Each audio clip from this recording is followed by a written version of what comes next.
So these are just some of the ways in which one gains confidence in these teachings. Another thing which is also interesting, and I've just been reading a book quite recently was called A Cross-Cultural Study of Karma and Rebirth.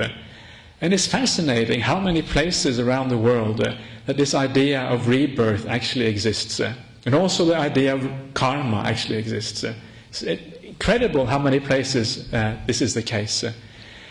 And in particular, this book talked about tribes, Indian tribes in North America, for example, which had ideas of karma and rebirth.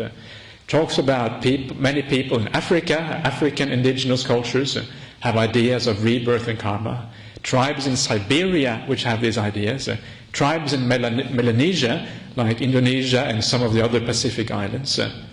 You find it spread out almost evenly around across the globe. You find that these ideas of rebirth actually exist. Very fascinating that it exists almost universally around the globe. And then you start to look at the different religions, and you find again that almost all the major religions have some sort of idea of rebirth in them. Obviously, Buddhism is one, Hinduism is one. But then you go to the more Western religions.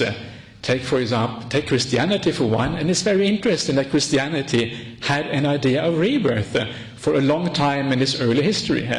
It was only at a certain council, I can't remember the details, but a council in year 400 or something like that, when it was decided that rebirth was not going to be an official doctrine of Christianity.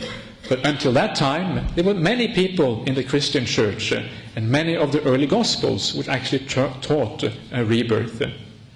And you find the same thing in Islam. There are parts of Islam, even to this day, who believe in rebirth. You find the same thing in Judaism. So it's an incredibly universal thing here.